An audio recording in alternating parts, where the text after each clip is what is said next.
The first letter, on the explanation of Tawhid, Divine Oneness. In the name of Allah, the most gracious, the most merciful. My dear brother Shamsuddin, may Allah Almighty grant you honor in both worlds.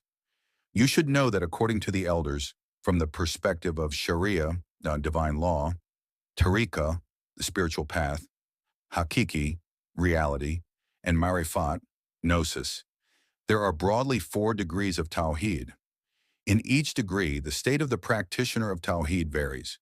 The first degree of Tawhid is when a group utters, La ilaha illallah, there is no God but Allah, purely with the tongue, but their heart is completely devoid of the truth of Tawhid and is, in fact, a denier. Such people are called hypocrites in the language of the Sharia. This Tawhid will yield absolutely no benefit at the time of death or on the day of resurrection. Rather, it will be a source of torment and ruin in the hereafter. May God protect us. The second degree of Tawhid has 2 branches. The first branch consists of a group that utters La ilaha illallah with the tongue, and in their heart they also hold the belief by imitation that Allah is one and has no partner. Just as they heard it from their parents or others, they remain firm upon it. The common people among Muslims belong to this group. The second branch consists of those who utter La ilaha illallah with the tongue, and in their heart they hold the correct belief. Furthermore, due to their knowledge, they possess hundreds of proofs regarding the oneness of Allah Almighty. The people of this group are called theologians, meaning the scholars of outward knowledge. Acquire the vision of the heart so that in every speck of dust you may perceive the protector of the world looking at you. Go and acquire spiritual eyes. Every speck of dust is like a cup in which the entire world can be seen. The Tawhid of common Muslims and theologians, meaning the scholars of outward knowledge, is a Tawhid through which deliverance from open polytheism is achieved. Connected to this is safety and steadfastness in the hereafter. Salvation from eternal hellfire and entry into paradise is its fruit. However, there is no direct witnessing in this degree of Tawhid. Therefore, according to the people of the spiritual path, one should not stop progressing at this Tawhid, nor settle for this lowest degree. It is for such occasions that the saying is quoted, hold fast to the faith of old women. The third degree of Tawhid. The believer who affirms oneness engages in spiritual struggles and disciplines by following the spiritual path. Gradually, this progress reaches a point where a light of inner sight is born within their heart. Through this light, it is revealed and witnessed that the true agent is only that one essence. The entire universe is like a puppet. No one else has any independent power or control. Such a person does not attribute any action to anyone else, because they clearly see that there is no active agent other than the true agent. Even in this state, a hidden polytheism is concealed if someone says, Zaid tormented me and Amr killed me. Now we shall provide an example so that the difference between the levels of common, theological, and Gnostic understandings of Tawhid becomes perfectly clear. Example: a merchant arrived at an inn. His fame spread. People set out to see his wealth and goods and desired to meet him. A person asked Zaid, brother, do you know that such and such merchant has arrived? He has immense wealth. Zaid replied, yes, this is true news because I have learned of it through reliable sources. This is the Tawhid of the common people. A second person inquired of Amr, respected sir, do you know the state of this merchant? Amr replied, yes, quite well. I am just coming from that direction. Though I did not meet the merchant himself, I saw his servants, observed his horses, and took note of his goods and baggage. There is not the slightest doubt regarding his arrival. This is theological Tawhid. A third person questioned Khalid, sir, do you have news that the merchant has graced the inn with his presence? Khalid replied, indeed, I am coming from him right this moment. I have just had a fine meeting with him. This is Gnostic Tawhid. See, Zaid relied on hearsay for his belief. Amr observed the horses, goods, and established a proof based on signs. Khalid saw the merchant himself and attained certainty. There is no longer any need to explain the difference in ranks between these three. According to the people of the spiritual path, any Tawhid in which there is no direct witnessing is merely the outward form of Tawhid and a shell of Tawhid. Belief bears no comparison to direct witnessing. This is because belief binds the heart to a thing, whereas witnessing opens every lock. Furthermore, witnessing bears no comparison to logical argumentation, because the leg of those who rely on logical arguments is made of wood, and a wooden leg is extremely unstable and cannot stand for long. The fourth degree of Tawhid.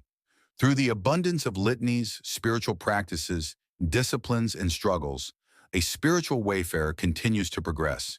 They advance to such a degree that sometimes, in all six directions, they see nothing except Allah Almighty. The manifestation of divine attributes occurs upon the heart of the wayfarer with such intensity that all other existences are lost from their vision. Just as particles of dust disappear in the spreading light of the sun, they are not visible. The reason a particle of dust is not visible in the bright sunshine is not because that particle has become non-existent or has turned into the sun itself. Rather, when the complete light of the sun engulfs it, there is no choice left for the small particles but to be hidden. Consider this. When sunlight enters a room through a skylight or an opening, look at the spectacle of the dust motes. They are clearly visible. But if you step out into the courtyard, look, they vanish from sight. Similarly, the servant does not become God. Exalted is Allah far above that, high and great. Nor does the servant actually become non-existent. Becoming non-existent is one thing, while not being seen is another matter entirely. Before his Tawhid, there is nothing new or old. Everything is absolutely nothingness upon nothingness, and he alone is what he is. Who has the capacity to proclaim, I have arrived, I and you have departed, and only God remains? It is just like the phrase, what was. The words from me to you will remain separated. The I and you are lifted from between, and only God remains. Or understand it this way, the universe is a mirror. In this mirror, the wayfarer sometimes sees only God. Through this witnessing of God, the wayfarer becomes so completely absorbed that the universe, which is the mirror of wonder, disappears from their sight. Listen to an even simpler example. Look into a mirror yourself and become absorbed in your own beauty.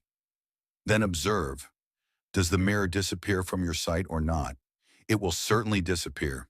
In such a situation, would you have the right to say, the mirror has become non-existent, or the mirror has turned into beauty, or my beauty has become the mirror? Absolutely not.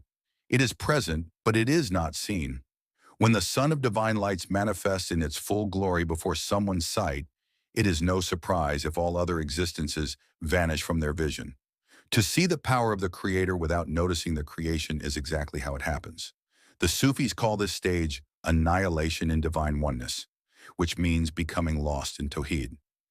Anyone who speaks nonsensically regarding this spiritual stage does so because they do not understand the difference between divine manifestation and divine incarnation or inhabitation. If ecstatic, paradoxical utterances escape from a wayfarer at this stage, it will be considered their raw imperfection.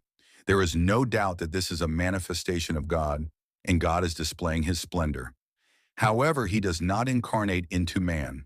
Upon reaching this spiritual stage, hundreds of wayfarers have slipped and fallen. Escaping alive from this terrifying wilderness is impossible without the aid of unseen grace and eternal bounty. And the guidance of a spiritual master is also absolutely necessary. One who has reached the ultimate truth, possesses inner sight, and is fully well-versed in the highs and lows of the path. One who has tasted the drink of both divine wrath and divine grace, so that he may rescue the disciple from this whirlpool of destruction. Look, His Eminence, Khwaja Ibrahim Khawas, who is the king of the station of trust in God, once saw His Eminence Khwaja Mansur al-Hallaj wandering in the wilderness of Khuzestan without any provisions or amount. He asked, "What are you doing here?" Mansur replied, "I am testing my steadfastness in the station of trust." Because according to the masters of Tawhid, the station of trust is merely one of the lower degrees among the stations of Tawhid, Khwaja Ibrahim felt a brotherly fervor out of sincere affection. Through a subtle expression, he encouraged him to progress further from this station, saying, "You have spent your entire life building up your own self. If your whole life is spent merely trying to fulfill the demands of the station of trust, then when will you attain the perfection of annihilation in divine oneness?" From this, you can understand how necessary a congenial companion and a compassionate spiritual master are on the path of Tawhid, and at what crucial moments they are required. In any case, regarding this fourth degree of Tawhid, the spiritual states of the wayfarers vary. For some, this state of annihilation overcomes them once a week. For others, it happens every day for an hour or two, while for some, the state of deep absorption remains dominant during most of their time. After annihilation in divine oneness, there is another station called the annihilation of annihilation. This stage also belongs to the fourth degree. That is, this stage is the most perfect level of the fourth degree. For this reason, it has not been classified as a fifth degree.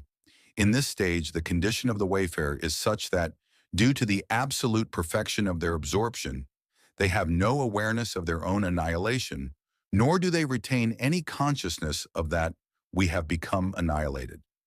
At this stage, even the distinction between the manifestation of grace and the manifestation of majesty is no longer perceived. In a single blink, all things vanish, because no knowledge of any kind remains.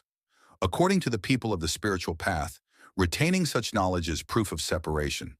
The station of the essence of union and the union of union is achieved only when the wayfarer drowns themselves, their own universe, and the entirety of creation in the ocean of the light of divine manifestation, and remains completely unaware even of the fact that they have been lost. Lose yourself in Him, for this is Tawhid. Then lose the very awareness of having lost yourself, for this is absolute isolation. Its name is absolute isolation. Upon reaching this station of absolute isolation, the reality of the unity of existence is revealed in such a manner that everything else is utterly erased. The essential manifestation obliterates all boundaries. You will find nothing of name, custom, existence, non-existence, expressions, indications, the throne, or the earth in this realm. Everyone upon it will perish. In this station, there is no manifestation except Him. Everything is bound to perish except His essence. In this place, no form is seen except Him. Expressions like, I am the truth, and glory be to me, how great is my majesty, manifest here, and no trace of anything else appears. The absolute, unadulterated Tawhid that you have heard about. You will not witness it anywhere except in this domain of the Sovereign. Do not let such thoughts enter your heart, and understand that whoever is lost in the essence of God does not become God. Whether Tawhid is at the level of knowledge or at the level of direct witnessing, from the very initial stage to the ultimate peak, in every single rank, the servant remains a servant and God remains God. This is why uttering words like, I am the truth and glory be to me, how great is my majesty, without experiencing the genuine spiritual state, is considered an act of infidelity according to the people of the spiritual path. However, where the spiritual state is genuine and true, it is undoubtedly proof of the perfection of faith. When the call of I am Allah coming out from a bush or a tree is correct, then why would it not be correct if it comes out from the mouth of a blessed, righteous person? Anyway, we have already stated that based on the analogy of the mirror and the reflection, neither the claim of unification is true, nor is the false notion of incarnation correct. Now look at the difference between the 4 degrees of Tawhid through this final example so you can fully understand. In a walnut, there are 2 kinds of outer shells, 1 kind of inner kernel, and then inside the kernel, there is the oil. 1. The Tawhid of the hypocrites is in the position of the first outer green peel. This is because that green peel is of no real use. 2. The Tawhid of common Muslims and theologians is in the position of the second hard shell. This has some usefulness as it protects the inner core. 3. The Gnostic Tawhid is in the position of the kernel. Its benefit and excellent quality are completely manifest. 4. The monotheistic Tawhid is in the position of the oil. Its supreme excellence requires no praise or definition. Look, the word walnut is applied to the collective whole. However, from the outermost peel down to the oil, the difference that exists is crystal clear. In the exact same way, every level is called Tawhid, but in terms of ranks, fruits, and outcomes, there are thousands of differences between them. Oh, brother, this is no ordinary letter. It requires deep reflection and contemplation. Look at it closely and reach its absolute depth, because this letter is the root foundation of all spiritual stations, states, dealings, and mystical revelations. When you read the ecstatic sayings of the master saints, or look at their subtle indications, or see their books, if you keep the principles of this letter in mind, you will easily comprehend their true meanings. You will not fall into any misunderstanding or misconception, and you will understand everything perfectly. The poetry of Tawhid in the verses composed by the masters of the spiritual path regarding their high spiritual states will also be correctly understood according to this law and principle, and there will be no shortcoming anywhere. Oh dear brother, it is possible that upon seeing the high spiritual states of the masters of Tawhid, a sense of awe may overtake you, making you feel envious, and the grief over a seemingly unattainable treasure might make you feel restless and heartbroken. But do not become completely hopeless. Do not give up, but with high ambition, take action. Granted, we accept that you are humble like an ant, but strive to cultivate the heart of Solomon and step into this path. Suppose you are hidden like a stone within a rock, yet you must build a courageous heart and begin pacing forward in search of the final destination. Do you not see what has happened from what and what continues to take place? 700,000 years worth of obedience and worship by Satan was thrown away by divine independence in such a manner that our guide became a lost wanderer. Do not look at your own flaws. Look instead at how Adam, the pure one of Allah, was created from a mere handful of dust. An orphaned soul whose guardian was Abu Talib, how did he become the messenger of Allah? In the house of Azar, the idol carver, look how Abraham, the friend of Allah, manifested. Glory be to Allah and praise be to Him. Take heed from this spectacle, how monotheists are brought forth from polytheists, believers from disbelievers, the obedient from the sinners, and the righteous from the corrupt. Divine power does not look at anyone's obedience, and divine grace does not look at anyone's sin. It is narrated that a certain wearer of the zunar, a sacred thread worn by non-Muslims as a sign of their faith, was adorning his thread. Suddenly, a secret from the unseen manifested to him, through which the reality of the zunar was opened up to him. He rushed out of his house. His state was such that he was running wildly and shouting the cry, "Where is Allah? Where is Allah?" Because of this revelation of the secret, such a burning, painful longing was born within him that he could find no rest anywhere. He wandered from this city to that city, completely distraught. Tumbling and falling in this manner, he eventually reached Mount Lebanon in the land of Syria. Upon this mountain, the high spiritual hierarchy, the Gaus, Qutba, Abdal, and Autad, used to reside. He went up and saw 6 men standing, and a funeral bier was placed before them. This poor, distressed man began to inquire about the situation from these people. They said to him, "Ask about the details later. First, please lead the funeral prayer for us." Magnifying the glory of God, he stepped forward without any hesitation and led the prayer. When the prayer concluded, those people remarked, "We 7 individuals are those upon whom the management of this entire universe depends. And this deceased person over whom you led the prayer possessed a luminous conscience and held the office of the Qutb of the world. At the time of his passing, he left a final testament stating, 'My washing, shrouding, and other rites. When you finish preparing my body, place the funeral bier down and wait for a little while. A gentleman will arrive from that corner.